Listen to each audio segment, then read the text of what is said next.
Hello Hazik, once again a very good morning to you. Welcome to our science class जिसमें हम लोग पढ़ रहे हैं अपना चैप्टर सेपरेशन ऑफ सब्सटेंसेस। ठीक है, ये वही चैप्टर है जो कि अपना हाफ ईयरली में आधा आ रहा था और पीरियोडिक टेस्ट 2 में आधा आ रहा है।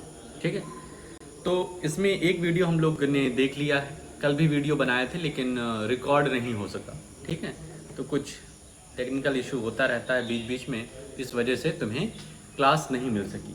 फिलहाल फिर से हम आज उस क्लास को कर रहे हैं यहाँ पर, तो फुल कंसंट्रेशन के साथ आ जाइए अपने इस वीडियो पर जिससे सब कुछ अपना क्लियर हो सके। ठीक है, फटाक से आते हैं अपनी पीपीटी पर, देखते हैं आज कौन से टॉपिक हमें कवर करने हैं। ठीक, तो ये रहा अपना chapter number 3 separation of substances, और इसमें आज हमको कवर करना है बचे हुए दो टॉपिक। पहला है use of more than one method of separation. कभी कभी क्या होता है कि एक मेथड ऑफ सेपरेशन से हमारा काम नहीं चल पाता है। ठीक है, एक मेथड मतलब सिर्फ वन मेथड से हमारा सेपरेशन नहीं हो पाता है, तो हम मल्टीपल मेथड्स यूज करते हैं। दूसरा देखेंगे, can water dissolve any amount of substances. क्या जो वाटर है उसके अंदर हम कितनी भी क्वांटिटी का सब्सटेंस सोल्यूबल मतलब उसके अंदर डिजॉल्व कर सकते हैं या नहीं कर सकते हैं। मतलब कि एक हमारे पास एक गिलास पानी है, तो क्या हम उसमें एक पैकेट नमक डिजॉल्व कर सकते हैं कि नहीं कर सकते हैं, ये चीज़ें यहाँ पर देखेंगे। ठीक है, तो ये दो टॉपिक है अपना, इन दो टॉपिक को यहाँ पर हमको कवर करना है। तो फटाक से आ जाते हैं अपनी NCERT पर। तो पहला टॉपिक अपने सामने है use of more than one method of separation. Separation का एक से ज़्यादा मेथड यूज़ करना। We have studied some methods for separation of substances from their mixtures. Often one method is not sufficient to separate the different substances present in a mixture. In such a situation, we need to use more than one of these methods. तो बात कह रहे हैं कि अभी तक हम लोगों ने अलग अलग मेथड्स ऑफ सेपरेशन देखा है। ठीक है, जिसमें हैंड पिकिंग था, सीविंग था, विनोइंग था। ठीक है, तो इस तरीके के जितने भी मेथड्स हम लोगों ने देखे, ठीक है, मेथड्स हम लोगों ने देखे, इनका यूज़ तो है, लेकिन कभी कभी क्या होता है कि इन सभी को मिला करके हमें सेपरेशन करना होता है। मतलब सिर्फ सिंगल मेथड से काम नहीं चल पाता है। तो देखते हैं कि कब हम मल्टीपल मेथड्स यूज करते हैं। Activity 7, take a mixture of sand and salt, how will we separate these. We already saw that hand picking would not be a practical method for separating these. कह रहे हैं तुम्हारे एक bowl में sand और salt दोनों mix up हो गए हैं, सैंड और सॉल्ट दोनों मिक्सअप हो गए हैं। कह रहे हैं इसको सेपरेट करो, तो क्या सेपरेट हो पाएगा? तो तुम कहोगे सर जी बिल्कुल नहीं हो पाएगा। हैंड पिकिंग, एक एक करके सैंड का तुम दाना निकालो, एक करके तुम सॉल्ट का दाना निकालो, तो ये प्रैक्टिकली इम्पॉसिबल है, नहीं हो पाएगा। कैसे फिर हम सेपरेट करेंगे? तो उसका तरीका यहाँ पे बताएं। Keep this mixture in a beaker and add some water to it. Leave the beaker aside for some time. कह रहे हैं क्या करो कि ये जो मिक्सचर तुम्हारा तैयार हुआ है सैंड और सॉल्ट का, इसको एक बीकर में पानी भर के उसमें डाल दो, उसमें क्या करो, डाल दो। अब तुम क्या देखोगे, तुम देखोगे जो तुमने बीकर में पानी भर करके ये मिक्सचर डाला हुआ है, सैंड पानी में डिजॉल्व नहीं होती है, सॉल्ट पानी में डिजॉल्व हो जाता है। तो क्या होगा, तुम्हारा सॉल्ट पानी में डिजॉल्व हो जाएगा, वो जो सैंड है जो कि भारी है, हैवी है, वो जा करके नीचे क्या हो जाएगी, सेडिमेंटेशन का प्रोसेस हो जाएगा। मतलब जो भारी चीज़ है वो जो भारी चीज़ है प्लस वाटर में डिजॉल्व नहीं हो सकती, वो जा करके नीचे सेटल डाउन हो जाएगी। तो यहाँ पर यही लिखा, do you see the sand settling down at the bottom. तो यस, सैंड को हम नीचे बैठते हुए देख पा रहे हैं। The sand can be separated by decantation और फिल्टरेशन। अब डिकेंटेशन और फिल्टरेशन का यूज करके हम क्या करेंगे, डिकेंटेशन मतलब वही बीकर को तिरछा करना, तिरछा करेंगे तो जो सॉल्टी वाटर है वो बाहर निकल आएगा और हमारे बीकर में से बचेगी सैंड। हो गया, सैंड सेपरेट हो गई, लेकिन अभी भी काम पूरा नहीं हुआ है। डिकेंटेशन और फिल्टरेशन का यूज करके सैंड को तो अलग हमने कर लिया, लेकिन अभी हमारा सॉल्ट हमें नहीं मिला है। Do you think this water contains the salt which was there in the mixture at the beginning? तो बिल्कुल, शुरुआत में जो हमारे पास मिक्सचर में सॉल्ट था वो कहाँ चला गया? तो सॉल्ट वही पानी में डिजॉल्व हो गया। अब उसको कैसे निकालेंगे ये देखते हैं। Now we need to separate salt and water from the decanted liquid. जो हमने लिक्विड डिकेंट किया है, तिरछा करके निकाला है, उसमें से सॉल्ट को हमें अलग करना है वाटर से। Transfer this liquid to a kettle and close its lid. क्या कह रहे हैं कि एक केटल में इस सॉल्टी वाटर को डाल दो और इसके लिड को क्या करो? क्लोज कर दो अच्छी तरीके से। Heat the kettle for some time. Heat the kettle for some time. Do you notice steam coming out from the spout of the kettle? जब तुम उस केटल को कुछ देर तक गर्म करोगे, बॉयल करोगे, तो तुम देखोगे कि उसके स्पाउट से, उसकी जो ये नली होती है, उसकी जो ये इस तरीके से यहाँ पर एक नली दी रहती है, उसके स्पाउट से क्या होगा? उसके स्पाउट से स्टीम निकलना शुरू हो जाएगी। स्टीम क्या होता है? वाटर का एक फॉर्म होता है, vapour form. Take a metal plate with some ice on it, hold the plate just above the spout of the kettle as shown in figure 3.13। कह रहे हैं जिस तरीके से फिगर 3.13 में दिया है कि हमारा जो ये मेटल प्लेट है, मेटल प्लेट पर क्या करो? कुछ आइस रख दो और आइस को इस मेटल प्लेट पे रखने के बाद स्पाउट के बहुत ही नज़दीक रखो, जिससे यहाँ से जब स्टीम निकलेगी, वेपर निकलेगा, तो इस मेटल प्लेट के संपर्क में आने से, कांटेक्ट में आते ही वो जो वेपर है वो ठंडा होकर के किस में चेंज हो जाएगा?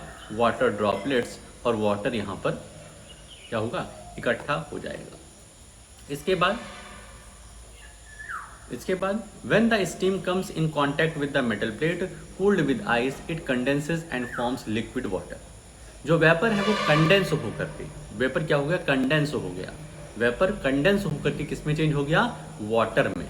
The water drops that you observe falling from the plate were due to condensation of steam. Steam का कंडेंसेशन हो जाने की वजह से हमारा वेपर चेंज हो गया वाटर में। The process of conversion of water vapor into its liquid form is called condensation। Water vapour का लिक्विड फॉर्म में चेंज हो जाना कंडेंसेशन कहलाता है। Did you ever see water drops condensed under a plate that has been used to cover a vessel containing milk that had just been boiled? अब तुम अपनी kitchen में अक्सर देखे होगे कि जिस ढक्कन से दूध को ढका जाता है, दूध को उबालने के बाद एक ढक्कन से ढक दिया जाता है, ठीक है? जब ढक्कन हटाते होगे तो उस ढक्कन पर भी तुम्हें बहुत छोटे छोटे ड्रॉप्स दिखाई देते हैं। ये ड्रॉप्स कहाँ से आए? तो वही दूध में भी तो क्या होता है? वाटर होता है। जब दूध को उबाला गया तो वाटर वेपर बन गया, स्टीम बन गई, और स्टीम जब प्लेट पर आई तो वहाँ पर ठंडी होना शुरू हो गई, कंडेंस होना शुरू हो गया, तो वो वाटर ड्रॉप्स में चेंज हो गया। After all the water has evaporated, what is left behind in the kettle? कह रहे हैं केटल को गर्म करते जाओ तो सारा का सारा पानी जो है इवेपोरेट हो जाएगा। केटल में क्या बचेगा? तो केटल में बचेगा अपना सॉल्ट। तो इस तरीके से देखो, हम लोगों ने सैंड को अलग किया, किस मेथड से? डिकेंटेशन और फिल्टरेशन की मेथड से। फिर हम लोगों ने इवेपोरेशन का मेथड यूज किया और उसके बाद कंडेंसेशन का मेथड यूज किया। तो यहाँ पर हमारे 4 मेथड्स यूज हुए: डिकेंटेशन, फिल्टरेशन, इवेपोरेशन और लास्ट में कंडेंसेशन। इन 4 मल्टीपल मेथड्स का यूज करके हमने सैंड और सॉल्ट को अलग किया। We have thus separated salt, sand and water using process of decantation, filtration, evaporation and condensation. Paheli faced a problem while recovering salt mixed with sand. She has mixed a packet of salt in a small amount of sand. पहली के साथ एक दिक्कत हो गई। पहली हर बार दिक्कत में फंस जाती। पहली के साथ क्या हुआ? पहली ने क्या किया कि सॉल्ट का अमाउंट बहुत ज़्यादा ले लिया और सैंड का बहुत कम लिया। सॉल्ट का एक पैकेट ले लिया और सैंड बस क्या लिया? 4 चम्मच 5 चम्मच सैंड लिया। उसके बाद ये कह रही है कि अब हम इसको क्या करना है? हमें क्या करना है? सेपरेट करना है। एक पैकेट नमक में 5 चम्मच सैंड मिला करके कह रही अब हमें सेपरेट करना है। अब पहली के पास भाई एक मेथड था एक्टिविटी 7 वाला, तो वो ट्राई करती है। She then tried the method suggested in activity 7 to recover the salt. She found, however, that she could recover only a small part of the salt that she had taken. What could have gone wrong? तो ये activity 7 का जो method था use किया, मतलब वो पहले क्या किया, एक बीकर में पानी लिए, पूरा का पूरा उसने सॉल्ट और सैंड का जो मिक्सचर था उसको उसमें डाल दिया। उसके बाद फिर कंडेंस किया, डिकाइंटेशन का प्रोसेस हुआ, फिल्टरेशन का प्रोसेस हुआ, फिर इवेपोरेशन, केटल को गर्म किया, और उसके बाद जब कंडेंसेशन हुआ तो उससे इसको सिर्फ स्मॉल अमाउंट ऑफ सॉल्ट मिल रहा है, बहुत ज़्यादा सॉल्ट इसको नहीं मिल रहा है। तो क्या गलत हुआ यहाँ पर, क्या कमी रह गई कि पहली को उतना सॉल्ट, 1 पैकेट सॉल्ट नहीं मिला और 5 चम्मच नमक नहीं मिला, ठीक है, 1 पैकेट सॉल्ट और 5 चम्मच सैंड नहीं मिली। क्या गलती हो गई, कहाँ पर क्या कमी रह गई, सोचो। इसका आंसर नेक्स्ट टॉपिक में है कि आखिर पहेली के साथ गलत क्या हुआ। Can water dissolve any amount of substance? भाई साहब full concentration, I want your full concentration. अगर फुल कंसंट्रेशन नहीं होगा तो भाई साहब दिक्कत बनेगी, टॉपिक समझ में नहीं आएगा, इसलिए और कहीं दिमाग मत भटकाइए, इधर रहिए। Can water dissolve any amount of substance? इस टॉपिक में हम ये पढ़ेंगे कि क्या हम कितना भी अमाउंट ऑफ सब्सटेंस, कितनी भी क्वांटिटी का सब्सटेंस क्या हम वाटर में डिजॉल्व कर सकते हैं। मतलब एक बीकर है हमारे पास, मान लेते हैं आधा लीटर का एक बीकर है, क्या हम उसमें 4 पैकेट नमक घोल सकते हैं? क्या हम उसमें 10 पैकेट नमक घोल सकते हैं? तो इसी को यहाँ पर चेक करेंगे। भाई वाटर में तो नमक डिजॉल्व हो सकता है, लेकिन क्या 1 पैकेट घोल सकता है, क्या 5 पैकेट भी घोल सकता है, क्या 10 पैकेट भी उसमें घोल सकता है, ये चीज़ें यहाँ पर देखने चल रही हैं। In chapter 2, we found that many substances dissolve in water and form a solution. Chapter 2 में कह रहे हैं कि हम लोगों ने solution को फॉर्म किया था। Solution मतलब जब कोई चीज़ आकर के वाटर में डिजॉल्व हो जाए, जब कोई चीज़ आकर के वाटर में मिल जाए, तब solution तैयार हो जाता है। We said that these substances are soluble in water. What will happen if we go on adding more and more these substances to a fixed quantity of water? तो इसमें हम लोगों ने देखा था solution में कि बहुत सी चीज़ें थी, जैसे सॉल्ट था, शुगर था, ये सब वाटर में क्या हो जाती हैं, सोल्यूबल हो जाती हैं, वाटर में डिज़ोल्व हो जाती हैं। लेकिन सैंड है, वुड है, ठीक है, वुड का छोटे छोटे पार्टिकल्स, ये सब क्या होते हैं, हमारे वाटर में डिज़ोल्व नहीं हो पाते, ठीक है। तो कह रहे हैं कि क्या हम एक बीकर लें और उसमें सॉल्ट डालते जाएं, खूब सारा सॉल्ट डालते जाएं, तो क्या सभी सॉल्ट डिज़ोल्व हो जाएंगे या फिर नहीं हो, ठीक है। भाई सॉल्ट की प्रॉपर्टी है कि वाटर में डिज़ोल्व हो जाना, लेकिन यदि हम अति कर दें, हम एक गिलास में 1 पैकेट नमक घोलने का जिद कर लें, तब क्या होगा। You will need a beaker, अब एक्टिविटी 8 में यही देख रहे हैं। You will need a beaker और a small pan, a spoon salt and water, pour half a cup of water in the beaker. कह रहे हैं बीकर में हाफ कप वाटर ले लो। Add 1 teaspoonful of salt and stir it well until the salt dissolves completely. एक चम्मच उसमें क्या करो, नमक डालो उस हाफ फिल्ड बीकर में और उसको अच्छे से स्टिर करो, हिला दो, डिज़ोल्व कर दो। तब तक तुम्हें उसे स्टिर करना, हिलाना है जब तक कि सारे के सारे सॉल्ट डिज़ोल्व ना हो जाए। Again add teaspoonful of salt and stir well, फिर से दूसरा चम्मच डालो, तीसरा चम्मच डालो और उसी तरीके का प्रोसेस करो, स्टिर करते रहो तब तक जब तक कि सॉल्ट के सभी पार्टिकल्स डिजॉल्व ना हो जाए। Go on adding salt 1 teaspoonful at a time and stir. एक टीस्पून उसमें नमक डालते रहो, उसको घोलते रहो, नमक डालते रहो, घोलते रहो, ठीक है। तब तक घोलना है जब तक कि कुछ हमें नया ना दिख जाए। After adding a few spoon of salt, do you find that some salt remains undissolved and settles at the bottom of the beaker? कह रहे हैं एक समय ऐसा आएगा कि जब तुम चम्मच डाल रहे हो, उसमें 1 चम्मच नमक डाल रहे हो और उसको डिज़ोल्व कराने की कोशिश कर रहे हो, हिला कर पसीना आ गया, लेकिन क्या हुआ, सॉल्ट डिज़ोल्व नहीं हो रहा है, सॉल्ट जाकर के नीचे सेटल हो जा रहा है, नीचे बैठ जा रहा है। ऐसा क्यों हुआ? तो भाई साहब ऐसा इसलिए हुआ क्योंकि अब उसके पास डिज़ोल्व करने की क्षमता नहीं है।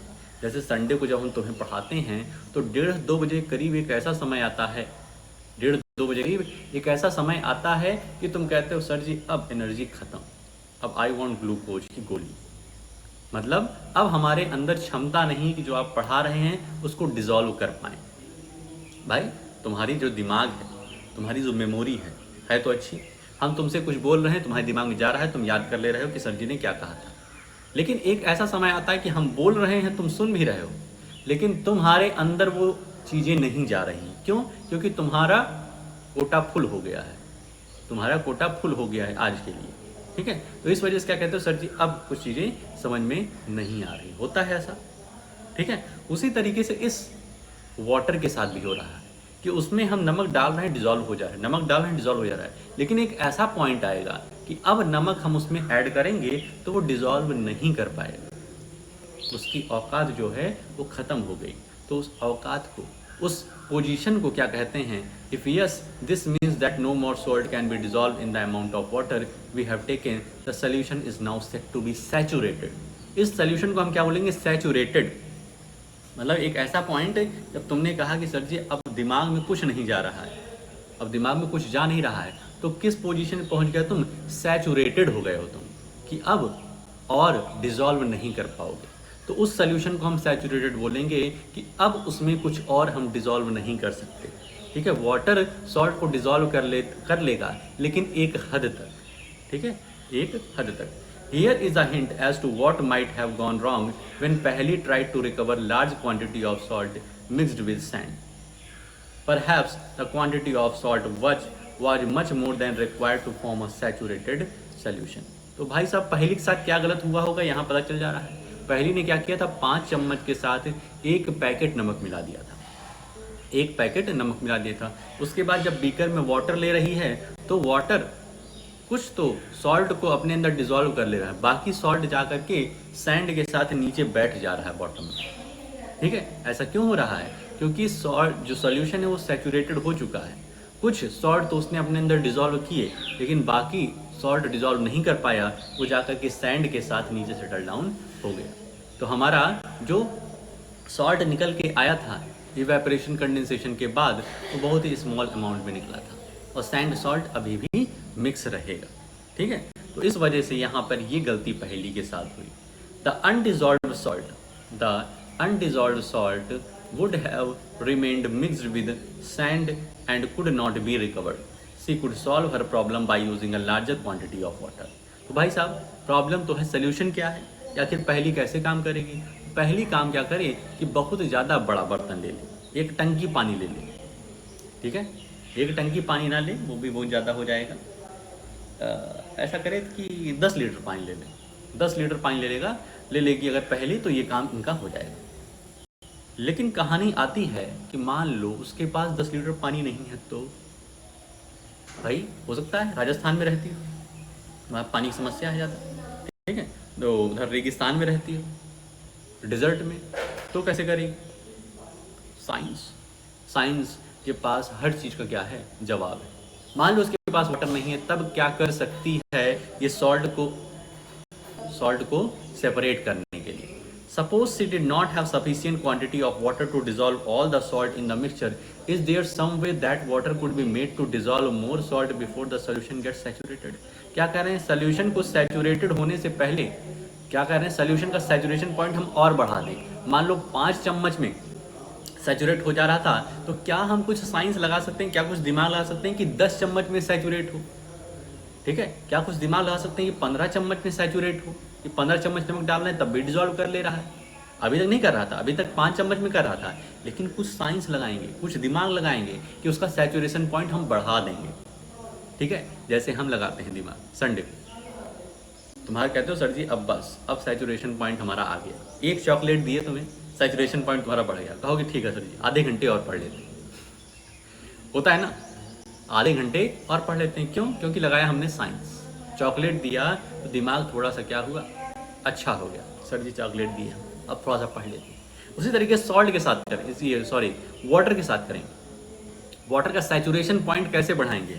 वाटर के अंदर और क्षमता कैसे, कैपेसिटी कैसे करेंगे कि वो सॉल्ट को और डिजॉल्व कर पाए? तो ये है एक्टिविटी नंबर 9। क्या है? Take some water in a beaker and mix salt in it until it cannot dissolve any more salt. This will give a saturated solution of salt in water. कह रहे हैं बीकर में कुछ water लो और उसमें salt add करो, तब तक सॉल्ट को ऐड करते रहो जब तक कि सैचुरेशन पॉइंट पर ना पहुंच पाए। सैचुरेशन पॉइंट मतलब एक ऐसा पॉइंट कि अब और सॉल्ट वो डिजोल्व नहीं कर पाए। ठीक है, अब सैचुरेशन पॉइंट को बढ़ाना है। Now add a small quantity of salt to this saturated solution and heat it. कह रहे हैं कि 5 चम्मच में वो सैचुरेटेड पॉइंट हो रहा था उसका, ऐसा करो 7 चम्मच डाल दो। अब 7 चम्मच में देखोगे नमक को डिजोल्व नहीं कर पा रहा है। कहोगे ठीक है, तुम्हारी ऐसी की तैसी, कैसे नहीं करो? करो क्या, पानी को गर्म करो। जब पानी को तुम गर्म करोगे और उसको स्टिर करोगे, तुरंत वो डिजोल्व हो जाएगा। तुरंत क्या हो जाएगा? डिजोल्व हो जाएगा। कैसे हो गया? जब पानी को गर्म किया जाता है, बॉयल किया जाता है, तो उसका सैचुरेशन पॉइंट बढ़ जाता है। ठीक है, सैचुरेशन पॉइंट बढ़ जाता है। ऐसा कैसे हुआ, ध्यान रखो। देखो, वाटर के जो मॉलिक्यूल्स हैं वो दूर दूर दूर रहते हैं, इन्हीं के बीच में जाकर के सॉल्ट क्या होता है? बैठता है। डिजोल्व होने का यही तरीका है। वाटर के जो मॉलिक्यूल्स हैं, भाई लिक्विड स्टेट के मॉलिक्यूल थोड़ा दूर दूर रहते हैं ना, तो सॉल्ट के मॉलिक्यूल जाकर के इसी बीच के स्पेस में अपना सेटल डाउन होते हैं। ठीक है, जब हम इनको गर्म करते हैं तो इनके मॉलिक्यूल के बीच में और गैप हो जाता है, तो और सॉल्ट इसके बीच में जाकर के बैठ जाते हैं। डिजोल्व होने के पीछे यही साइंस है। ठीक है, तो अब क्या हुआ, हमने सैचुरेशन पॉइंट बढ़ा दिया, तुम्हारा भी बढ़ा दिया और इसका वाटर का भी बढ़ा दिया। What happens to the undissolved salt in the bottom of the beaker? Does it dissolve now? If yes, can some more salt can be dissolved in this solution by heating it? तो हम देखेंगे कि जैसे हम heat कर रहे हैं तो जो हमारे बॉटम में सॉल्ट था वो अब धीरे धीरे क्या हो रहा है, वो डिजोल्व होना शुरू हो जाएगा। सैंड तो डिजोल्व नहीं होगा कभी भी, लेकिन सॉल्ट क्या हो जाएगा? डिजोल्व हो जाएगा। Let this hot solution cool. Does the salt appear to settle at the bottom of the beaker again? तो इस हॉट सोल्यूशन को कूल होने दो, ठंडा होने दो, और फिर तुम देखोगे कि क्या जो नमक है वो क्या वापस से बॉटम में सेटल डाउन हो गया है कि नहीं हो गया है। ठीक है, और यदि हो गया है तो वापस से गर्म करो, वापस से उसका सैचुरेशन पॉइंट बढ़ा दिया जाए। The activity suggest that larger quantity of salt can B dissolve in water on heating. ठीक है, इस एक्टिविटी से हमें ये पता चलता है कि लार्जर क्वांटिटी ऑफ सब्सटेंस हम वाटर में डिजोल्व कर सकते हैं अगर उन्हें गर्म किया जाए। Does water dissolve equal amounts of different soluble substances? Let us find out. इसमें इस एक्टिविटी 10 में क्या है, इसको रीड कर लेना। इस तरीके से हम बता दे रहे हैं इसमें तुमको कि क्या लिखा हुआ है, क्या है ये। इसका कहना है कि जैसे हम 10 चम्मच मान लो कि हम 1 लीटर पानी में 10 चम्मच नमक हम डिजोल्व कर पाते हैं। 10 चम्मच उसका सैचुरेटेड पॉइंट है, तो क्या शुगर भी 10 चम्मच डिजोल्व हो जाएगी उस 1 लीटर बॉटल में कि नहीं? तो भाई साहब इसका आंसर है नहीं। क्यों? क्योंकि सॉल्ट के जो मॉलिक्यूल्स हैं वो छोटे छोटे हैं। ठीक है, उसके पार्टिकल्स जो हैं बहुत छोटे छोटे हैं। यदि तुम शुगर के देखोगे तो वो बड़े बड़े होते हैं। ठीक है, तो अगर सॉल्ट के 10 करेंगे तो शुगर के कुछ 8-9 ही करेंगे। ठीक है, इस एक्टिविटी को हम करेंगे अगर घर वाले अलाउ करें सॉल्ट और शुगर को थोड़ा सा बर्बाद करने के लिए, तो कर लेना खुद से, नहीं तो संडे को हम सॉल्ट और शुगर लेकर के आएंगे और वहाँ पर करेंगे। ठीक है, घर वालों की बचत हो जाए थोड़ी सी। ठीक है ना, तो कर लिया जाएगा इसको। समझ गए? तो मतलब डिफरेंट सोल्यूबल जो सब्सटेंस होते हैं उनका सैचुरेटेड पॉइंट अलग अलग होता है। यदि 10 चम्मच सॉल्ट हो रहा है, 10 चम्मच सॉल्ट डिजोल्व हो जा रहा है 1 लीटर पानी में, तो 10 चम्मच शुगर डिजोल्व नहीं हो पाएगा। 6-7 चम्मच में ही उसकी कैपेसिटी खत्म हो जाएगी। ठीक है, तो इस एक्टिविटी को यहाँ तक पढ़ लेना। फिर यहाँ पे लिखा है we have discussed a few methods of separating substances. Some of the method of separation presented in this chapter are also used in science laboratory. कह रहे हैं इस चैप्टर में हम लोग मल्टीपल मेथड्स ऑफ सेपरेशन सीखे हैं। अलग अलग तरीके का सेपरेशन का क्या तरीका हो सकता है ये देखा है बहुत ही शानदार तरीके से। We also learned that a solution is prepared by dissolving a substance in a liquid. We also learned that a solution is prepared by dissolving a substance in a liquid. A solution is said to be saturated if it cannot dissolve more of substances in it. कह रहे हैं इस chapter में हम लोगों ने ये भी जाना कि सोल्यूशन किस तरीके से प्रिपेयर होता है जब हम कोई सब्सटेंस डिसॉल्व करते हैं लिक्विड में। जब कोई सब्सटेंस हम लिक्विड में डिसॉल्व करते हैं तो हमारा सॉल्यूशन तैयार होता है। और ये भी हम लोगों ने जाना है कि सैचुरेशन क्या होता है। तो सैचुरेशन एक पॉइंट होता है हमारे सॉल्यूशन का, हमारे लिक्विड का, कि जब वो और सोल्यूबल आइटम, सोल्यूबल सब्सटेंस अपने अंदर ऐड ना कर पाए तो वो होता है कि सैचुरेटेड लिक्विड है, सैचुरेटेड वाटर है। तो इस तरीके से अपना ये चैप्टर यहाँ पर हो जाता है द एंड। ठीक है, अब तुम्हारा काम क्या रहेगा ये समझ लेते हैं। ठीक, तुम्हारा काम ये है कि जितना हमने पढ़ाया है इसकी एक प्रॉपर रीडिंग अच्छे से कर लेना, प्लस जितने भी इम्पोर्टेंट टर्म्स बीच बीच में आए हैं इसको अपनी कॉपी में कर लेना। एक और काम है, जो कल तुम्हें मैथ्स के क्वेश्चन दिए गए थे, ठीक है, उसको अभी तक तुमने किया नहीं है, कुछ क्वेश्चन अभी बचे हुए हैं, तो उसको भी आज के होमवर्क के साथ कर लेना भाई साहब, वरना क्या ही कर लेंगे, संडे को मिलेंगे हवेली। ठीक है, तो आज के लिए अपने इस वीडियो में हम लोग इतना ही रखते हैं, मिलते हैं नेक्स्ट वीडियो में। ओके।